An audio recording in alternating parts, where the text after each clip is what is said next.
Today, it's all about the power of two-note chords. That's going to be today's video. You ready for that? Let's go do that right now.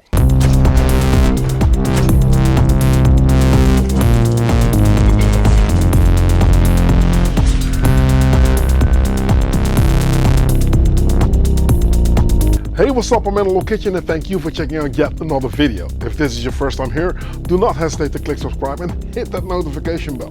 Whenever I upload a new video, you'll be kept in the loop and you'll not miss out on anything. Stick around till the end of this video. I'll tell you all about the Mixer project. I'll tell you all about the Amsterdam dance event. Ooh, it's amazing. And I'll tell you all about all that good stuff, so do stick around. Two-note chords. You know about triads, you know about full chords. I mean, I've touched upon jazz chords on this channel. I've touched about almost about anything. There's no, but two-note chords, why is it cool? Well, it stems from the idea that simplicity is always going to be your best friend when it comes to dance music. The simpler the idea, the easier it is to grasp, and the easier it is to grasp, the more you can get people into that same sort of zone. If we're talking about musical communication in that global dance floor and yada yada yada, all that kind of sort of like cliche stuff, but it is important. Now, my pitfall is that I try to overproduce. I want to do more, I want to stick more in, and I do believe that if I do more, it's supposed to be more or something. But the fact of the matter is, the simpler you keep your idea going, the better it is for everybody to just grasp what's going on. Now, two-note chords can be amazing because you just split them up.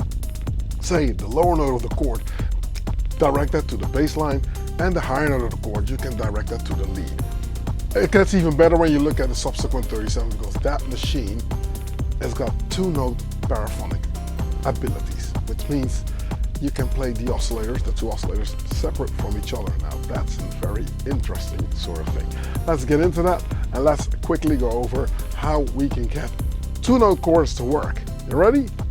Let's go do it. So I've got a basic techno beat lined up that plays something like this.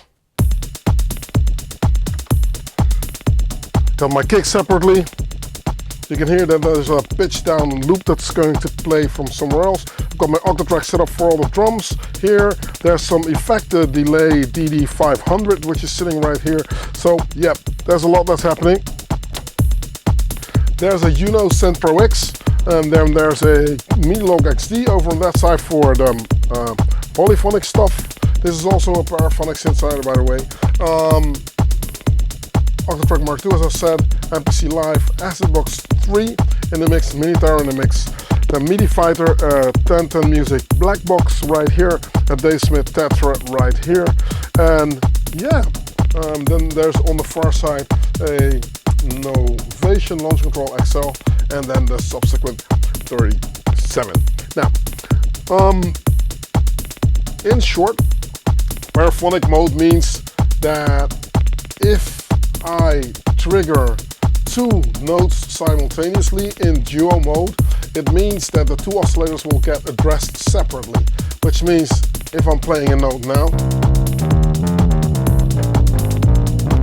this is two oscillators playing in unison, they're playing together. From the minute I'm going to play two notes here, now you hear two different notes, which means the subsequent split itself up into two separate monosynths, if you will, and that is cool. You can tell the dominance of which note needs to be the dominant one, so it can either be the low notes that you play or the high notes, so that different things will happen, which is what I love. So when you get a beat like this going, you can just opt to play a lot of different things over it, but I've got a bass line in my head that goes like,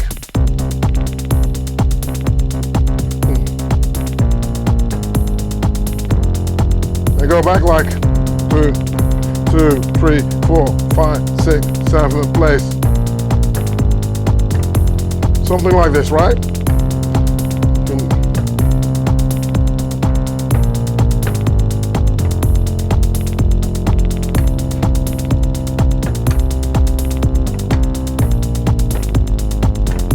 Nice.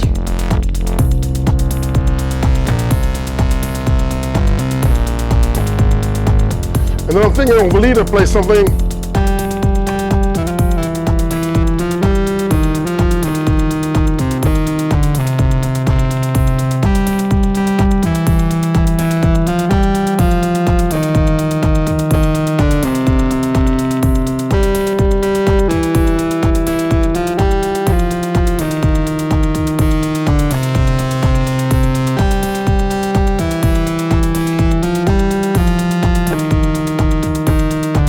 together.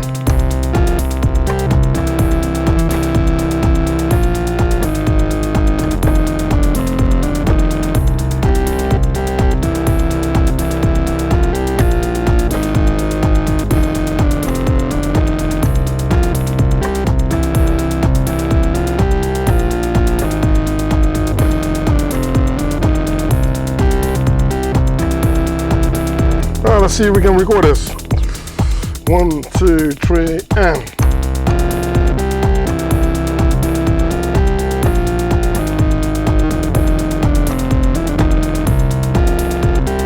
Of course, it's crap, so let's do it again. Undo and go again like.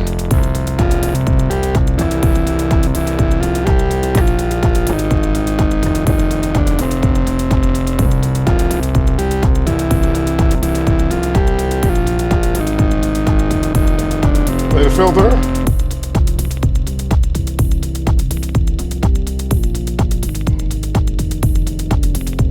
And this is what I mean. This is a theme that can just play by itself, you know what I mean? It can just hold its own. Take everything out, make it drop.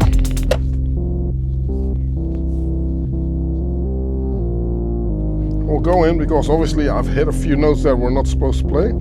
Have to go back and see what's happening here. Ooh. This first note.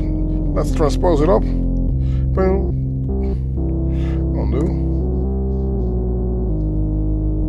Undo.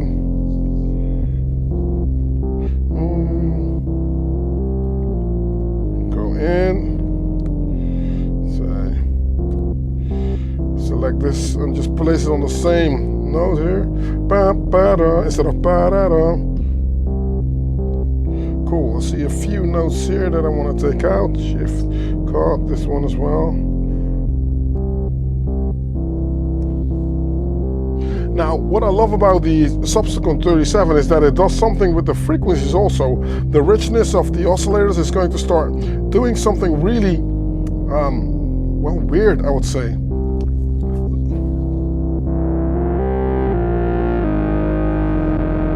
Let's lengthen those notes here, or shorten the notes actually. You want to go in and you want to make sure that notes don't overlap.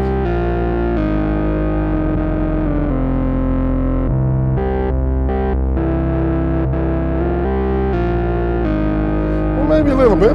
Then I have to go in and say these notes can overlap a little bit.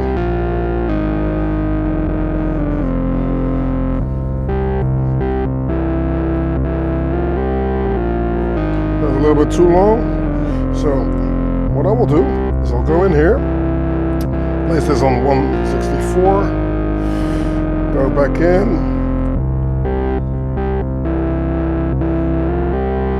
that's better.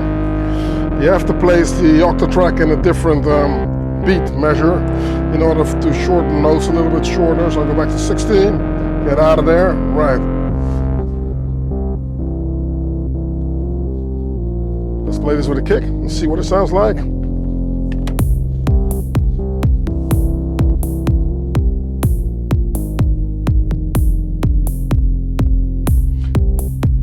And this is something that I trained myself in the beginning of my career to just also think simple, you know? Start to think of, is there a big sort of like theme that I can play, and is there a accompanying bass line that I can play also? Because now the only thing I'm thinking, okay, I need to play something of an arpeggio to just like play something to help what I've got going on, help it along a little bit more. But the subsequent 37, what I love about it also is that when it's in the darkness mode, is what I call the filter, it's very much a blanket of sound in the bottom of your speaker, right? But from the minute you open it up, it starts to growl and scream at you.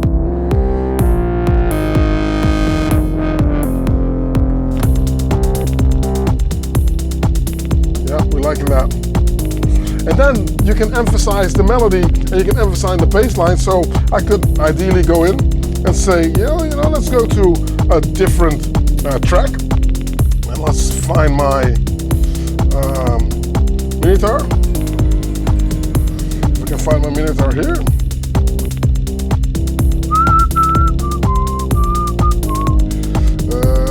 Let's go out of there. Mute. Yep. Channel 10.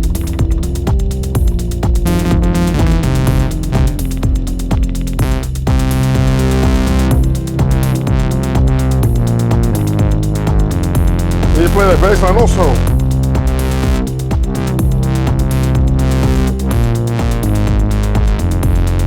The lower even.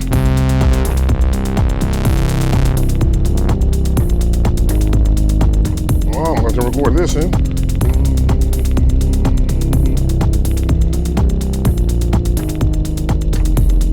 Wow. Cool. Take it out. So now you can do a build up. Take this out.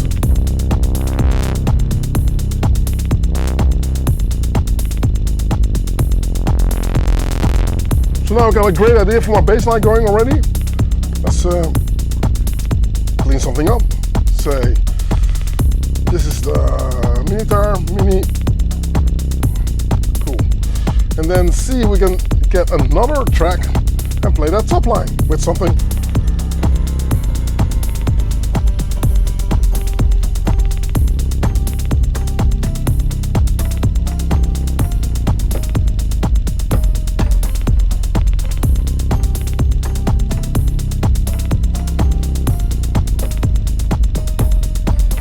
Go in, bam.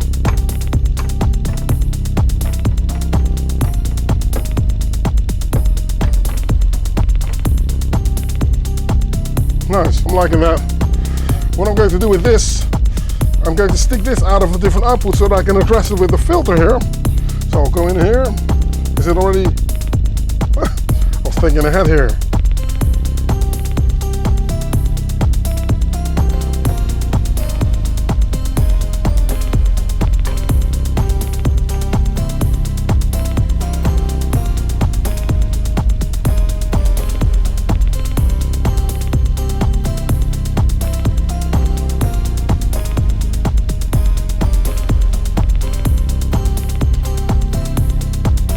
See if I can play another thing. This is the piano. It screams harmony.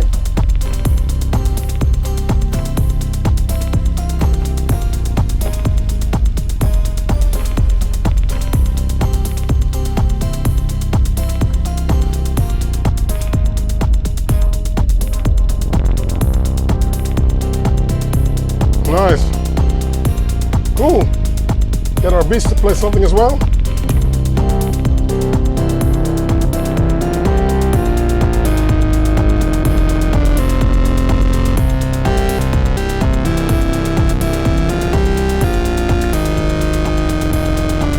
Oh yeah.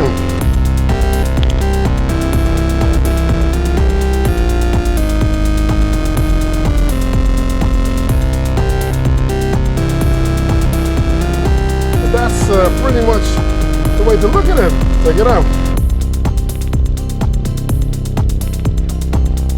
So then you understand how a 2-chord structure can easily just be very powerful. Dissect everything, you know.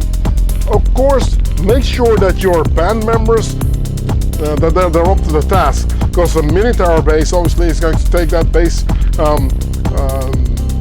thing very seriously. Just opted to go for a piano here. You can go for different sounds as well if you would like to. This is the hype synth coming out of the MPC, by the way. So this is a digitally originated sound, but it does the trick for now. Can we do something else? Probably. See if we can get another synth going.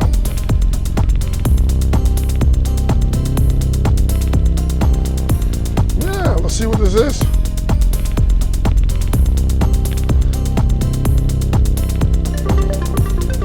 Ooh, yep. What we're probably going to do is see if we can get a arpeggio of some sort also to play.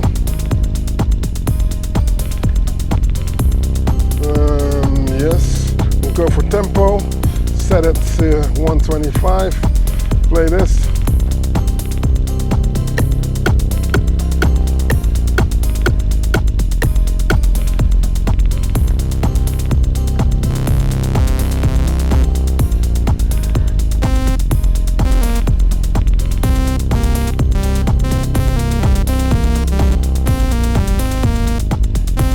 Cool.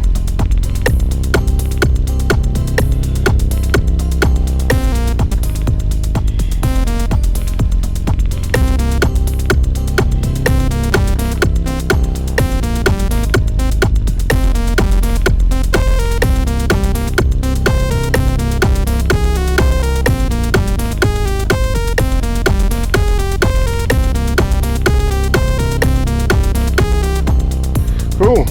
Okay, do that DJ trick again and play like. Start it on the beat.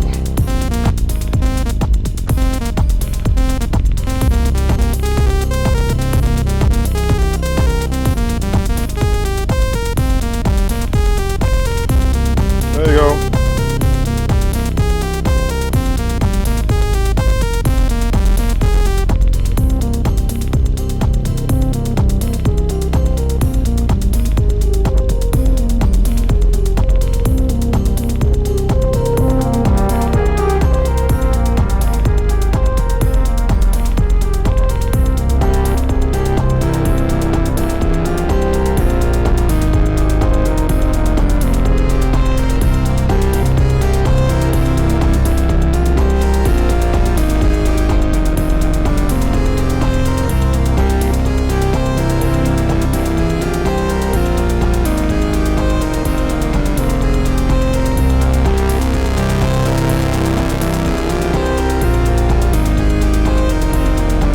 Back to the arp.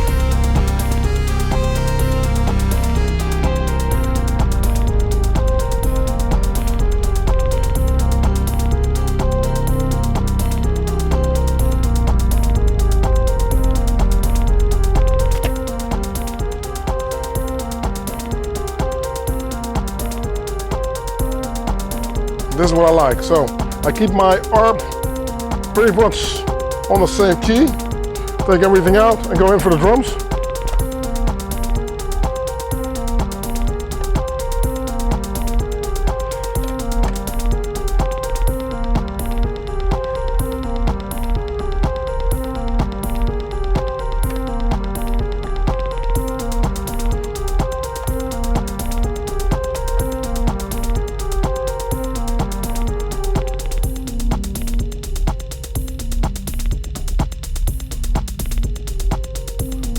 Back in.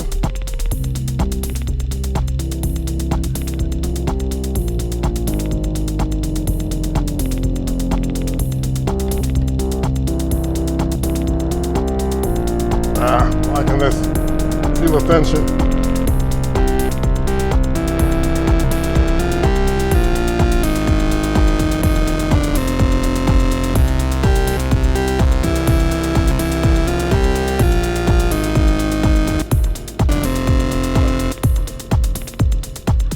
Play around with the arp, change a little bit of the,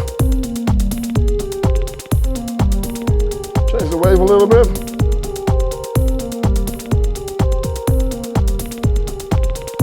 Got a lot of reverb on there for now.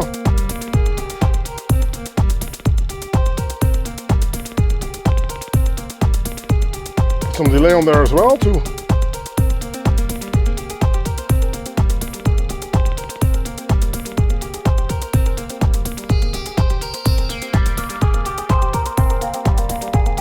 There you go, make it space.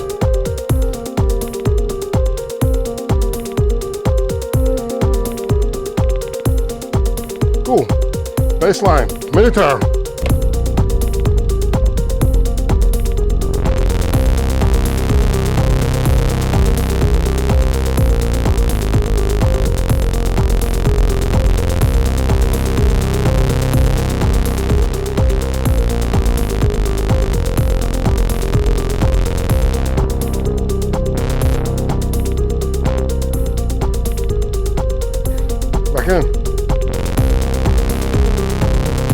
Well, this is pretty much a way to do it, you know what I mean?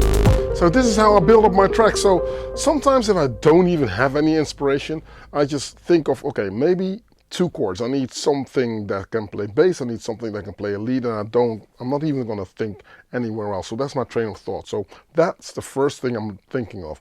If that will work, then the subsequent 37 is probably my go-to machine, because in paraphonic mode, as I said, it's absolutely amazing what it does and how it plays. And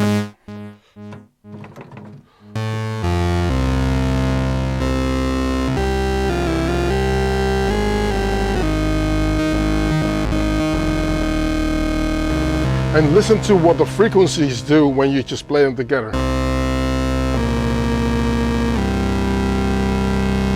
Listen to the richness here. You hear what's happening? Here is more straight, here is even cleaner, but here it is dirty. So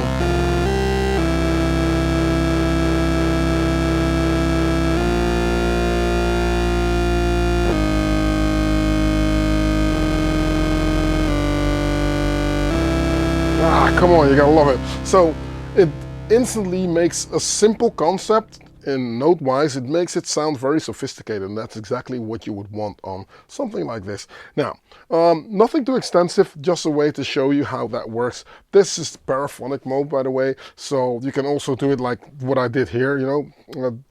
So get something to play 2 different lines, stick them over each other. Even if you don't know chords, I think it's easier to figure out 2 different notes on the same chords than 3. So that's a way to just like look at it.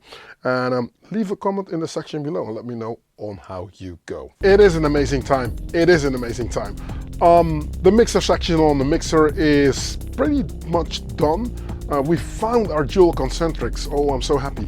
It was hard to find dual concentric filter knobs. As I said on the EQ section, I wouldn't want to go with classic 3 or 4 band, you know, DJ EQ kind of vibe. I needed dual concentrics, but because of a mixer having stereo inputs, obviously it means that everything has to be double. So a dual concentric pot now has got a left and a right side, or at least 2 channels, which means ideally on the bands you'll need everything in a pair, and that was not easy to come by, but we do found the pots. They exist and we found them. That's really cool.